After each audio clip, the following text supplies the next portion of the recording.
সালামু আলাইকুম রহমতুল্লাহ। বিসমিল্লাহ রহমান রহিম। অনেক দিন পরে আবার ভিডিও দিলাম। 3 দিন ধরে খুব ব্যস্ত, সৌদি যাওয়ার প্রিপারেশন নিতে আছি। তো আপনারা জানেন আমি ইউরোপে ছিলাম। আমি কাজ করি না, অনেক দিন হয় কাজ করি না। তো আমার এখন জার্মানের লোক লাগবে, আলহামদুলিল্লাহ। নেদারল্যান্ডের লোক লাগবে, আর বুলগেরিয়ার লোক লাগবে, তারপর লিথুনিয়ার লোক লাগবে, ইউকেতে লোক লাগবে। এগুলো অথেন্টিক। এই লোকগুলোর জন্য আমার যে ডকুমেন্টগুলো লাগবে সেগুলো লিখে দিচ্ছি। দেখেন এই যে এখানে লেখা আছে। পাসপোর্ট লাগবে, পাসপোর্টের সাথে ছবি লাগবে, তারপর পুলিশ রেজিস্ট্রেশন লাগবে, পুলিশ ক্লিয়ারেন্স বাংলাদেশে যেটা লাগবে, মেডিকেল মানে অনলাইন মেডিকেল লাগবে, মেডিকেলের সাথে আবার হেলথ ইন্স্যুরেন্স লাগবে। এগুলো আমার প্রয়োজন, ধাপে ধাপে আর কি বলে দিচ্ছি আপনাকে। তারপর আমার যেটা লাগবে, আপনার এডুকেশন সার্টিফিকেট লাগবে, মোটামুটি মেট্রিক ইন্টার ডিগ্রি পাস লোক লাগবে।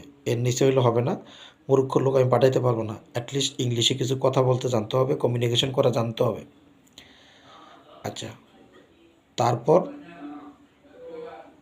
আপনার এই কাজের অভিজ্ঞতা সার্টিফিকেট লাগবে।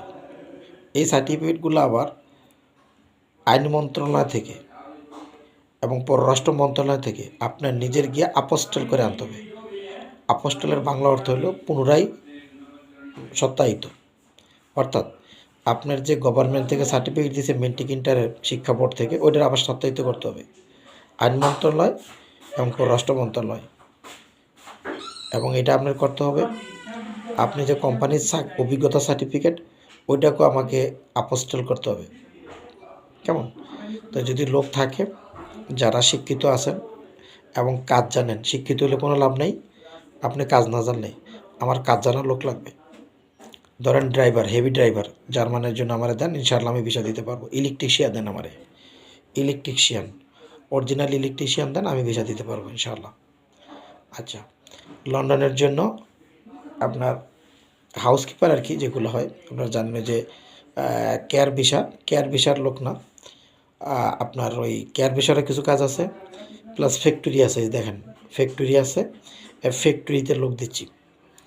মাংসের গ্রোসারি আছে না, গ্রোসারি কাটে ওগুলাতে লোক দিতে আছে। তারপরে আপনার হসপিটালে বিভিন্ন যে বর্জ্য হালায়, ময়লা হালায়, যে এগুলো রিসাইকেলিং করে, ওই জায়গায় কাজ করতে হবে, ওই জায়গায় লোক দিব। কেমন? তারপরে আপনার শাটারিংয়ের কাজ জানে, ওয়েল্ডারের কাজ জানে, ভালো ওয়েল্ডার, 3G 4Gর ভালো ওয়েল্ডারের কাজ জানে, এরকম লোক। এবং এই লোকগুলো একটু পড়াশোনা থাকা লাগবে, একদম মূর্খ হইলে হবে না। বেসিক যদি পড়াশোনা জানে, 2-4টা টুকটাক ইংলিশ কইতে পারে, তাহলে হি উইল গেট দ্য ইনশাল্লাহ ভিসা। আচ্ছা, আমার প্রসেস টাইম 3 মাস। প্রসেস টাইম আমার 3 মাস, অর্থাৎ 3 মাসের ভিতরে আমি ইনশাল্লাহ আপনাকে অ্যাপ্রুভাল দেবো। 2 মাসের ভিতরে দিব, কিন্তু আমি 3 মাস নিয়েছি। আর এগুলো বাংলাদেশে সব এম্বাসি আছে, বিএসএফ সেন্টার আছে, এখান থেকে সবগুলো সাবমিট হবে। 100% অথেন্টিক কাজ, না বুঝে কাজ করি না। যারা যাইতে চান তারা আমার নাম্বার আছে, আমার সাথে যোগাযোগ করেন। ঢাকাতে আমার অফিস আছে, আমাদের আরএল আছে, সব আছে ইনশাল্লাহ। ওখানে যোগাযোগ করবেন, আমি আপনার ভিসা আপনাকে দেবার। অবশ্যই অ্যাডভান্স দিতে হবে, অ্যাডভান্স ছাড়া কাজ করবো না, আমি কোনো কাজই করবো না। আমি এই বেলারুস কিরগিজস্তানের 6টা ভিসা মার খাইছি, 6 জনে টাকা মাইরে দিছে, দালাল ফোন ধরে না, আমার টাকাও দেয় না। একজনে বলছে 1 ঘন্টা পরে টাকা দিবে, সে লোকটা ফ্ল্যাট দিতে পারে না। আরেকজনে আমার ভাই, সেই ভাইয়ের এজেন্ট, বাইরে তো কিছু কইতে পারি না, ভাইয়ের এজেন্টে 5টা ফ্লাইট দেয়নি, তো এই মোট 6টা ফ্লাইট মার খেয়েছি। তো আমি একটা শিক্ষা হয়েছে, আমি টাকা ছাড়া আর কোনো কাজ করব না, আর নিজের টাকা দিয়ে কাজ করার মানি হয় না। যারা যাবেন তারা আমার ঢাকার অফিসে যোগাযোগ করেন। অবশ্যই আপনার টাকার জন্য আপনাকে আমি রিসিট দিব, চেক দিয়ে দিব 100%। আমিও আপনাকে চেক দিয়ে দিব, হ্যাঁ। আর আপনাকেও টাকা দিতে হবে, কয় টাকা দিতে হবে সেটা আমার অফিসের লোক আছে, যোগাযোগ করবেন, আপনাদেরকে বইলা দেবো ইনশাআল্লাহ। তো যারা জার্মান, লিথুনিয়া এবং নেদারল্যান্ড এবং ইউকে যেতে চান, আমার সাথে যোগাযোগ করেন, ইনশাআল্লাহ আমি নিতে পারবো ইনশাআল্লাহ। আসসালামু আলাইকুম রহমতুল্লাহ।